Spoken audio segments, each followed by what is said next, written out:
ఈరోజు మనం మీలో రాకపోకలు తెలుసా అనే విషయం గురించి చెప్పుకోబోతున్నాం. ఇదేంటండి, రాకేంటి పోకేంటి అనొచ్చు. మనలో నిరంతరం జరిగే ప్రక్రియ ఈ రాక పోక. రాక అంటే లోపలికి చేరేవి, పోక అంటే బయటికి పోవలసినవి. రాకలు పోకలు సమానంగా ఉంటే ఈజ్ ఆరోగ్యము. రాకలే ఉండి పోకలు లేకపోతే ఈజ్ అనారోగ్యము. మరి ఇవన్నీ లెక్కలేసుకునే ఖాళీ మనకు లేదు కదా. ఏదో 4 పూట్ల అంతంత తినేయటం, ఉద్యోగ వ్యాపారాల్లోకి వెళ్ళిపోవటం, మనసంతా అటు పెట్టుకోవటం. అసలు శరీరం అనారోగ్యానికి గురైన తర్వాత కూడా అసలు మనలో ఏమి జీవ ప్రక్రియ జరుగుతున్నది, అది సవ్యంగా జరుగుతున్నదా లేదా, మన వంతు ఏమైనా డిస్టర్బ్ చేస్తున్నామా బాడీ ఆరోగ్యంగా ఉండకుండా దెబ్బతింటానికి అని మనం ఎప్పుడు ఆలోచించటంలో. అందుకని మీ లోపల జరిగే జీవ ప్రక్రియ అంటే మెటబాలిజం సజావుగా జరగాలంటే మీకు రాకలు ఉండాలి, పోకలు ఉండాలి. ఏమిటి రాకపోకలంటే, మన శరీరం అంతా కోటాను కోట్ల కణాల సముదాయము. కణము అంటే కంటితో చూడలేని చిన్న రూపం, మైక్రోస్కోప్లో మాత్రమే కనిపిస్తుంది అన్నమాట. ఆ కణాలు చిన్నవి, ఇంత చిన్న మేకుపై నుండి బుడుపు మీద 20-25 కణాలు ఎక్కేస్తాయి. అంటే అంత చిన్న ఏరియాలో అన్ని వేల కణాలు పట్టేసి అంత చిన్నవి అన్నమాట. ఆ కణాలు చిన్నవి ఒకదాని పక్కన ఒకటి చేరి కొన్ని కోట్ల కణాలు కలిసి కూర్చున్నాయి అనుకోండి, ఒక అవయవం అవుతుంది. కొన్ని అవయవాలు ఒకదాని పక్కన ఒకటి చేరి కూర్చుంటే ఈ శరీరం ఏర్పడింది. అందుకని ఈ శరీరం మొత్తం టోటల్గా చూసుకుంటే ఎన్నో కోటాను కోట్ల కణాల సముదాయము. కొన్ని కణాలు కలిసి ఒకదాని పక్కన ఒకటి చేరి ఒక చిక్కుడు గింజ ఆకారంలో కూర్చుంటే దాన్ని కిడ్నీ అంటారు. కొన్ని కణాలు ఒక రామాఫల ఆకారంలో కూర్చుంటే గుండె అంటారు. ఇది కొన్ని నూలుపోగులు కలిసి ఒకదాని పక్కన ఒకటి చేరి కూర్చుంటే ఈ వస్త్రం ఏర్పడింది. ఆ వస్త్రాన్ని ఒక ఆకారంలో ఇక్కడ ఇట్లా కుడితే దాన్ని జేబు అంటారు, ఒక ఆకారం ఇక్కడ కుడితే దాన్ని కాలర్ అంటారు. అన్నిట్లో ఉన్నది నూలుపోగలే, దాని షేపును బట్టి పేర్లు మారాయి. చెయ్యి, కాలర్, జేబు అని. ఇట్లా బంగారాన్ని కరిగించి ఒక ఆకారంలో ఇస్తే ఇక్కడ పెట్టుకుంటే దాని గాజు, ఇక్కడ పెడితే రింగు, ఇక్కడ పెట్టుకుంటే వడ్డాణం, ఇక్కడ పెడితే అరవంకి. పేర్లు మారాయి కానీ అందులో ఉందంతా బంగారమే. దాని షేప్ను బట్టి పేరు మారాయి. అట్లాగే శరీరం మొత్తం కణాల సముదాయం. ఈ కణాలు ఏమిటి అంటే శక్తినిచ్చే కేంద్రాలు. ఒక జనరేటర్ కరెంటుని ఎట్లా ఉత్పత్తి చేస్తుందో ఈ కణాలు ఒక్కొక్క జనరేటర్ లాగా శక్తిని ఉత్పత్తి చేస్తూ ఉంటాయి అన్నమాట. అంటే మన శరీరంలో శక్తి వస్తున్నది అంటే శక్తికి మారుపేరు వేడి. ఆ వేడి ప్రవహించటానికి మూలము కణాలే, ఆ వేడి ఉత్పత్తి కావడానికి మూలం కణాలే. అందుకని కణాలను ఏమనొచ్చు అంటే ఒక్కొక్క కణాన్ని శక్తి కేంద్రాలు అంటారనమాట.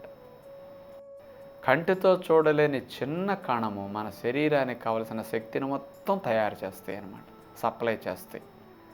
మరి ఆ కణాలకి శక్తి ఉత్పత్తి కావాలంటే 3 అవసరాలు: గాలి, నీరు, ఆహారం. ఈ 3 సహాయంతో శక్తి ఉత్పత్తి అవుతుంది కణాల్లో. అందుకని మనం తీసుకున్న గాలి చిట్ట చివరికి వెళ్ళే గమ్యస్థానం కణమే. మనము త్రాగిన నీరు చిట్ట చివరికి చేరే గమ్యస్థానం కణమే. మనము తిన్న ఆహార పదార్థాలు అరిగాక చిట్ట చివరికి ఆహారం వెళ్ళి ఆగాల్సింది కణం దగ్గరికి. మనకి కణములో గాలి తగ్గిందనుకోండి ఆయాసం అనిపిస్తుంది, కణములో నీళ్లు తగ్గినాయి అనుకోండి మనకు దాహం వేస్తుంది, కణముల ఆహారం తగ్గిందనుకోండి మనకు ఆకలిస్తుంది. చూడండి ఎలాంటి టెక్నిక్స్. అక్కడ అవసరాల కోసం మనం తాగుతున్నాం, పీలుస్తున్నాం, తింటున్నాం. అక్కడ తగ్గేసరికి నాకు అందించు అని దాహం రూపంలో, ఆకలి రూపంలో, ఇట్లా ఆయాసం రూపంలో శరీరం అడుగుతుందన్నమాట. దాని అర్థం ఈ 3టికి కణానికి తగ్గాయని అర్థం. అందుకని మనం గాలి, నీరు, ఆహారాలు తీసుకుంటే అవి కణం లోపలికి వెళతాయి. కణం లోపల ప్రాణవాయు సమక్షంలో ఆహార పదార్థాలు మండుతాయి, ఫైర్ అవుతాయి, పొయ్యిలో పొల్ల మండినట్టుగా. అక్కడ హీట్ పుడుతుంది, వేడి, అదే ఎనర్జీ. కణములో ఆహార పదార్థాలు మండినప్పుడు వేడి ఉత్పత్తి అవుతుంది. ఆ వేడే మన శరీరం వెచ్చగా ఉండటానికి కారణం అన్నమాట. ఈ ఆహార పదార్థాలు శక్తిగా మారినప్పుడు వేడి ఉత్పత్తి అయింది. ఆ వేడి అక్కడి నుంచి శరీరం అంతా వెళ్ళిపోతే మనం పని చేసుకుంటున్నాం, బ్రతుకుతున్నాం. మరి పొయ్యిలో పుల్ల మండింది, బొగ్గు బూడిద పొగ రావట్లేదా? మన కణమ లోపల కూడా ఆహారాలు మండినప్పుడు వ్యర్థాలు వస్తాయి. అది ప్రాణవాయువు వెళ్ళింది, కణములో శక్తిగా మారినప్పుడు కార్బన్ డయాక్సైడ్ అనే వ్యర్థవాయువు విడుదలవుతుంది. ఆ వ్యర్థవాయువు మళ్ళీ తిరుగు ప్రయాణంలో ఊపిరితిత్తులకు వస్తే ఇటు బయటకు పోవాలి.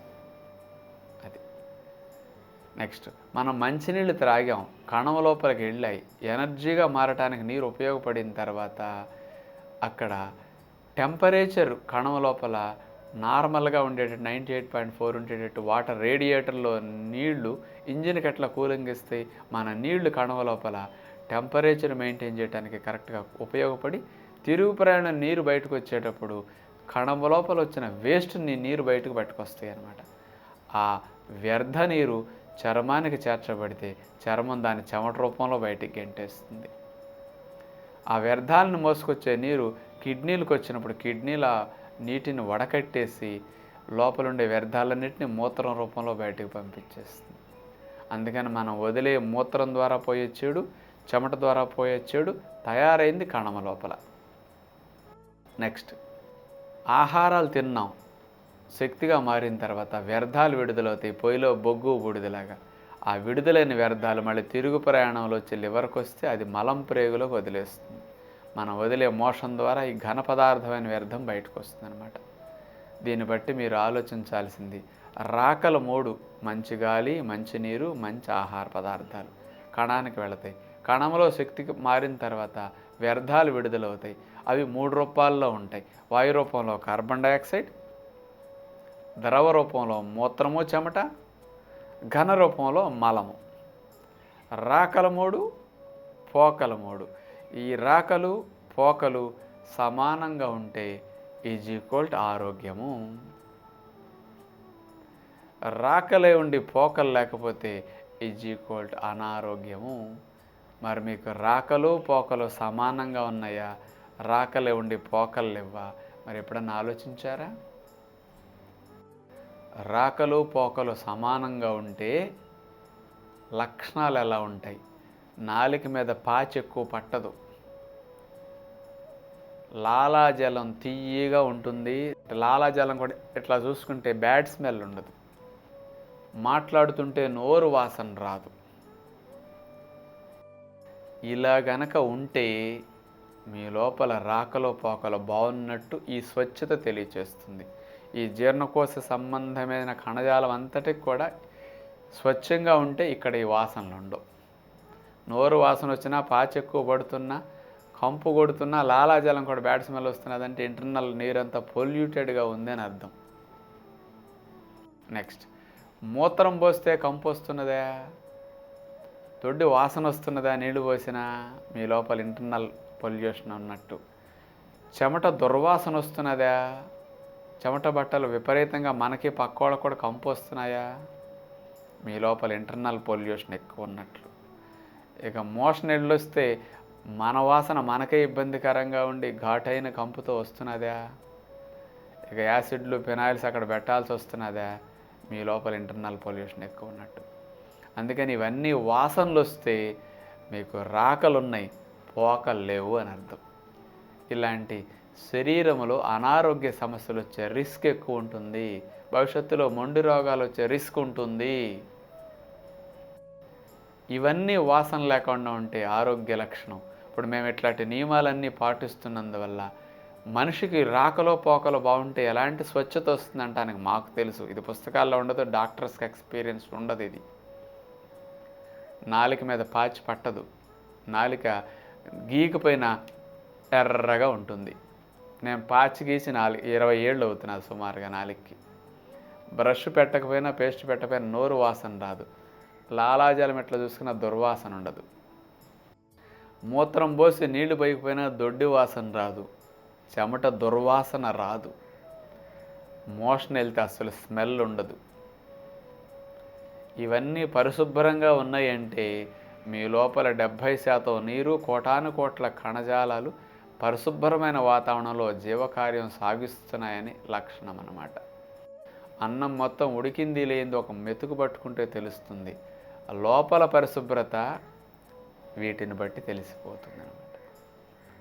అందుకని ఇన్ని రోజులుగా మనం పైకి సబ్బులు పెట్టి స్నానాలు చేసి పౌడర్లు పూస్తూ వాసనని కప్పిపుచ్చుకుంటున్నాం. కడగాల్సింది లోపల, కానీ మనం బయటికి అడిగి లోపల వదిలేస్తున్నాం.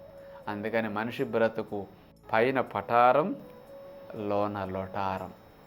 అందుకనే ఈ రోగాలు, ఈ బాధలు, ఈ రోగనిరోధక శక్తి తగ్గిపోయి ఇన్ని రకాల ఇన్ఫెక్షన్స్కి మనం గురి కావటం. ఇలాంటి స్థితి నుంచి మనం బయటపడాలి అంటే రాకలు పోకలు సమానంగా ఉండేటట్టు ప్రతిరోజు అలవాట్లు మార్చుకోండి. అలాంటి వాటిని మార్చుకోవడానికి మేము చెప్పే ఈ ఆరోగ్య రహస్యాలను నిత్యం వింటూ మీరు ప్రయత్నించండి. మంచి స్థితి కొన్ని రోజుల్లో, కొన్ని నెలల్లో మీకు వచ్చేస్తుందన్నమాట. అలాంటి స్వచ్ఛత మీ అందరిలో రావాలని కోరుకుంటూ తదుపరి కార్యక్రమంలో మళ్ళా కలుసుకుందాం. అందరికీ సెలవు. నమస్కారం.